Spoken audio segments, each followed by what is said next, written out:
Okay, so now we're going to cover the beginning of the game where you take control of Simon. What you're seeing here is a setup where Simon is dreaming about the death of his mother.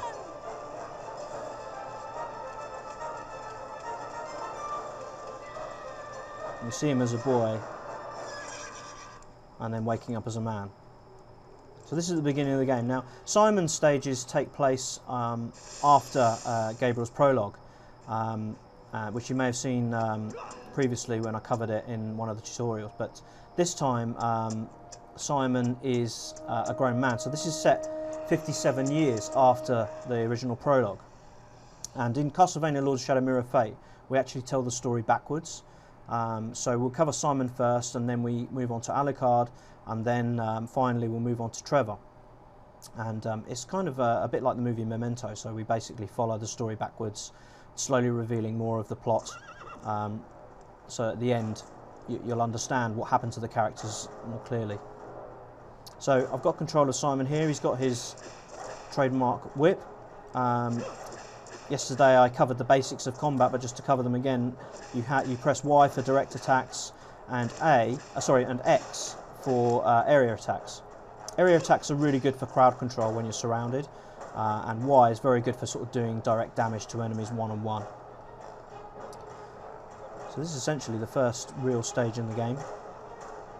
This is an area called the Cursed Village, and we're going to see some of the abilities that Simon has.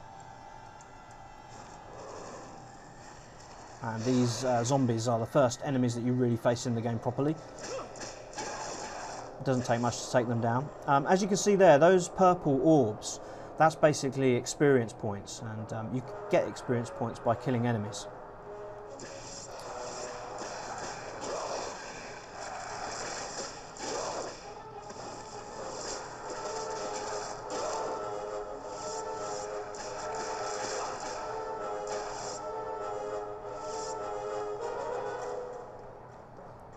See, Simon can take care of himself. His whip is different to Gabriel's. As you notice, Gabriel uses the combat cross, which is the weapon that he had in Castlevania Lords of Shadow.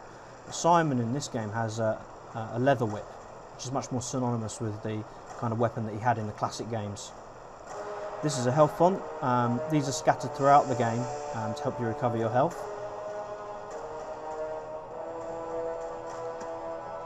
And I guess the first bit of platforming, I'm going to use this crate, if you like, to get up here.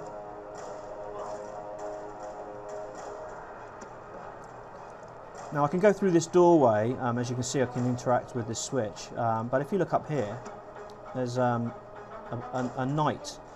These knight scrolls are scattered throughout the game, and these give you experience as well. So it's worth looking out for them. This is one of the secrets of the game that you can search for, and some of them are pretty well hidden.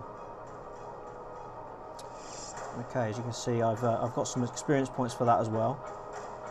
Now, experience points are important because it's experience points that allow you to buy all the different combos in the game. So you gain an experience, and the more points you have, the more you have to spend in order to buy the best moves and the best abilities.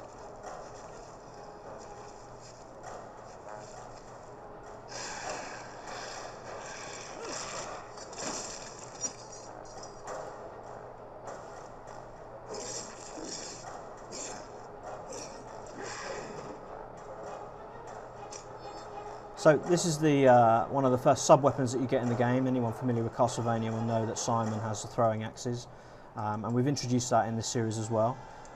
The throwing axes are really, really good against aerial enemies, but also if you power them up by holding down the A button, they do a lot of damage, which I shall now demonstrate.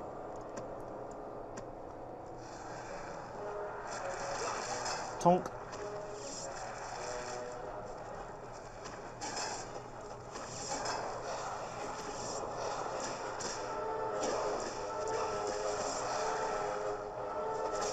Now I've run out of throwing axes, I'll just have to rely on my whip.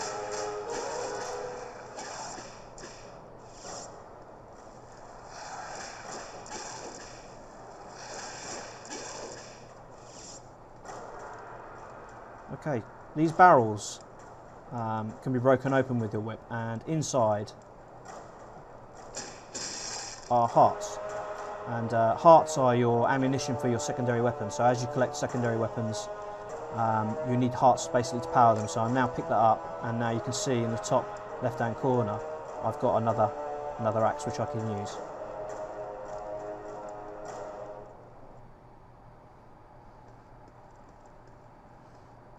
Okay, I'm just going to restore my health. And here's another one of those night scrolls I talked about. Important to pick these up, as I say, because they do give you experience, and they also give you hints and clues about things that are in the game. For example, they might give you a hint towards a puzzle, or they might tell you where an item is. So very important that you pick these up.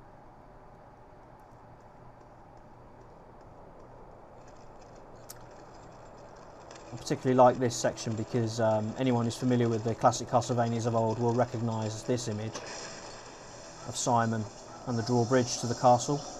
Iconic pose. So on the mini-map, which is on the bottom screen, which you can't see right now, my objective's just been updated, and I can follow the map. That basically will tell me where I need to go. So this shows you some of the platforming elements of the game. Because it's not just all about combat, it is about traversing the environments.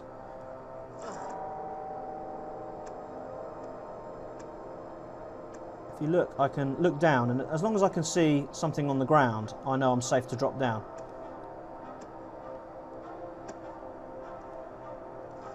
There's some barrels there. I'm going to, hopefully they're going to help me restock, yep, my secondary weapon.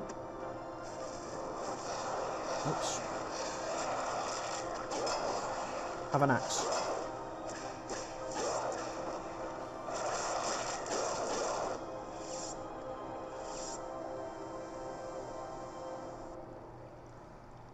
Okay, these chests are scattered throughout the game, and they give you increased health, or increased ammunition capability, or they'll increase your magic power. So they're very important, and again, this is something you need to explore the environments to search for. Another night scroll here too. Incidentally, you can leave notes on your map screen for such areas. So at the moment I can't get that chest up there because I don't have the ability to grip things yet. So what I can do is leave a note on my map and then come back later and pick it up once I'm able to climb up and grip those points.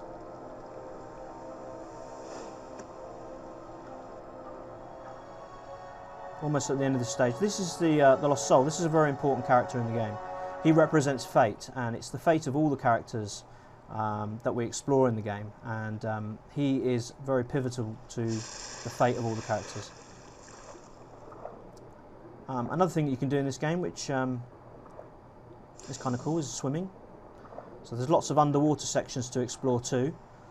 This is a game that really rewards exploration, so you really need to check your map constantly to see the areas that you haven't explored, because it's worth checking them out, because you'll find, for example, like this, those night scrolls I talked about. Again, this is more experience for me. This will allow me to level up soon. Or there's another item that I can search for, which again also contributes to my experience, and that's these bestiary cards. These bestiary cards are scattered throughout the game, and every enemy has one, and it will tell you the weaknesses and the strengths of the enemies, and you also get experience for picking them up, and they're very cunningly hidden, so it's worth exploring and you know, taking the time out to look at areas of the map that you haven't been to before. Okay, that's all for now. I hope that's given you a good idea about what to expect when you play as Simon Belmont in Castlevania Lords of Shadow Mirror of Fate.